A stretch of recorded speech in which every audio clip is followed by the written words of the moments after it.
Now, I've previously done videos exploring all the different styles of wrestling from around the world, even touching briefly upon Mexico. But in honor of Cinco de Mayo, I think it's time to delve even further into what Mexico has to offer. And yes, I know Cinco de Mayo has become more of an American holiday than a Mexican one. Because when it comes to the history of Mexican-style pro wrestling, there's a whole lot more to it, right behind the mask. And it's the subject of this episode, because today, Dave knows the history of Lucha Libre.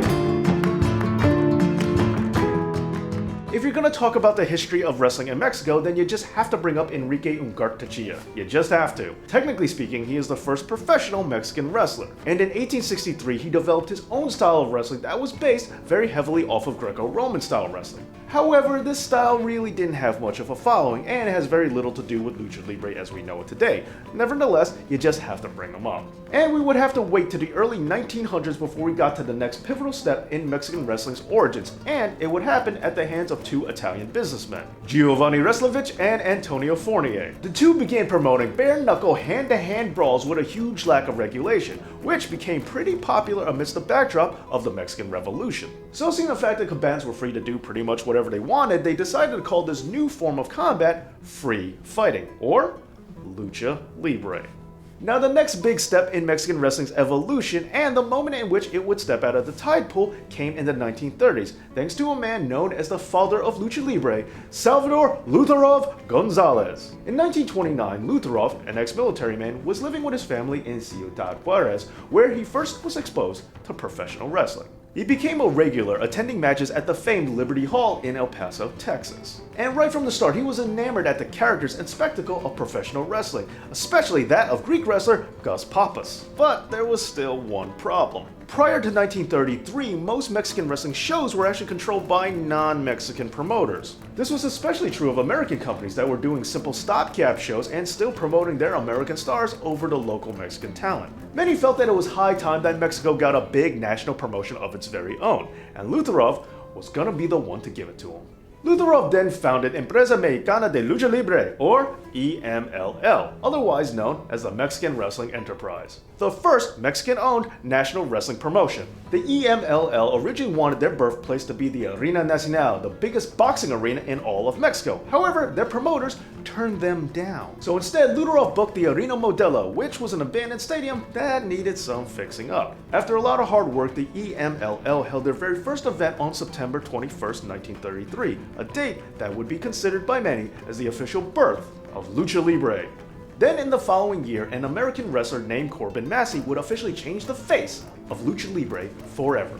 Massey was wrestling under the name Cyclone McKee, and he wasn't very popular. So he decided that his career needed a bit of a shakeup, and he asked his bootmaker if he could make him a mask to wear to try out a new persona. However, the mask was a bit too small, and after working in it for a little bit, it actually form-fitted to his head. Now this really freaked out his opponent and got a great reaction from the crowd. Lutherov instantly knew that Massey was onto something, so he decided to call Massey La Maravilla Enmascarada, or the Masked Marvel. Following that, Lutherov wanted even more masked wrestlers, and thanks to the popularity of this trend, the EMLL was finally able to fully realize their dream. Now you see, in the beginning, while the EMLL was a Mexican-owned company, it was still using a lot of American stars in its main event. This was done in order to help the company get its feet off the ground. However, with the success of the masked wrestler, this allowed a lot of homegrown talent to rise up and finally claim their place in the spotlight. Oh, and speaking of homegrown talent, one of, if not the greatest Mexican wrestlers of all time would emerge in 1942.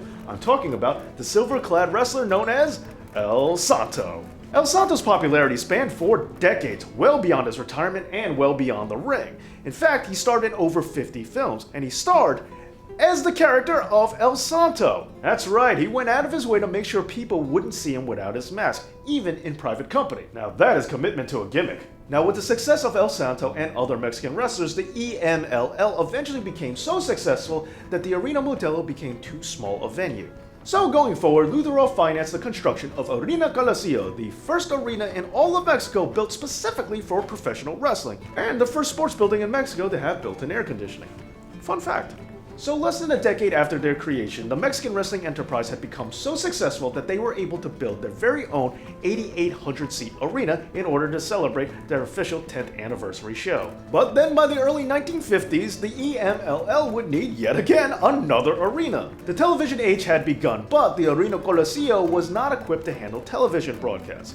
So Ludarov promised that he would build a brand new stadium, and this one would be equipped to televise Lucha Libre. But to do so, Ludarov would need a little bit of luck, and he found it. As it turns out, Ludarov and Arena Coliseo personnel actually purchased a few lottery tickets, and they won! So on the grounds of their old birthplace, the Arena Modelo, they decided to build the brand new Arena Mexico, a building that would eventually become known as the Cathedral of Lucha Libre. Then in 1953, Ludarov would join the National Wrestling Alliance, making the EMLL the official NWA territory for all of Mexico. But then around 1975, Ludarov would start stepping away from day-to-day operations, grooming his son, Salvador Ludarov Jr., to take over. Now this change would sow the seeds for the first major problems of the EMLL. Now by this point, the Mexican wrestling enterprise had developed a bit of a reputation for being a little too conservative with their booking. They had a tendency to favor more established heavyweights instead of younger, lighter talent. And some within the EMLL had a problem with this, including promoter Francisco Flores, trainer Ray Mendoza, and other young talent. Up until now, they had all remained with the promotion out of loyalty to Ludarov. However, with Chavo now in charge, they no longer felt compelled to stay. So they broke off and they formed the Lucha Libre Internacional, a company that would be known outside of Mexico as the UWA. The UWA was the first official rival for the EMLL as a national wrestling promotion in Mexico. And they quickly became very popular with fans who loved the fast-paced, intense action that the younger wrestlers had to offer. And one of the wrestlers who had grown frustrated with the EMLL would eventually become the face of the UWA. I'm talking about the wrestler known as El Canak. Canak had proven himself as an amazing talent and as a big money draw in the EMLL. However, he was still denied a main event push in the main territory of Mexico City. But as a star in the UWA, Canak excelled. Throughout the course of his career, he would win the UWA World title 13 times, and he would also successfully defend Mexico's honor by defeating foreign wrestlers such as Big Van Vader, Tatsumi Fujinami, and even Hulk Hogan. And the UWA also popularized the trios match, so for all you Chikara fans out there, you definitely owe the UWA just a bit of thanks. The company was so successful that they were able to work with other companies from around the globe in a way that the EMLL was never able to do. They established great working relationships with both New Japan and the World Wrestling Federation. In fact, the UWA even had control over the WWF's Light Heavyweight Championship for a time, a fact that the WWE definitely wants you to forget about. And to show there's no hard feelings, they even cross-promoted with the EMLL. But then by the 1990s, the UWA would start having problems of their own. And this happened thanks to yet another split from the Mexican wrestling enterprise. During the late 1980s, the NWA became quite a turbulent place known for a lot of infighting. The EMLL wanted to distance themselves from this, and they also want to reclaim their own individual identity. So after Chavo retired, Paco Alfonso, Chavo's nephew and Ludarov's grandson, officially took over and decided to withdraw from the NWA. And to further represent this change, the EMLL decided to rebrand themselves as the Consejo Mexicano de Lucha Libre, the CMLL. Then in 1992, Antonio Pena, one of the top bookers for the CMLL and one of the top forces behind the rebranding, had also become disenfranchised with the promotion. Pena was often at odds with one of the company's other top bookers, Juan Herrera, who wanted to stay traditional with the company's booking practices. In the end, Alfonso sided with Herrera, which led to Pena leaving to form the Asistencia Asesoría y Administración, or AAA. So yet again, young innovative talent left the house that Ludarov built in order to start a brand new wrestling company. But this time, there was already a young, fast-paced promotion to contend with. And the competition between the UWA and AAA eventually led to the UWA going out of business. And that brings us to today, where AAA and the CMLL are the two premier wrestling promotions in all of Mexico, both having created a great wrestling legacy and continue to create great wrestling for the future. So whether you're watching the CMLL's homage to two legend shows honoring both Ludarov and El Santo, or if you're watching AAA's Lucha Underground, just remember, there's a whole lot of great history behind Mexican wrestling. Well, there you go. I hope you enjoyed this video, and if you did, don't forget to give me a thumbs up and to subscribe if you haven't done so already. Thank you so much for watching. This has been Dave Knows, and Viva la Mexico!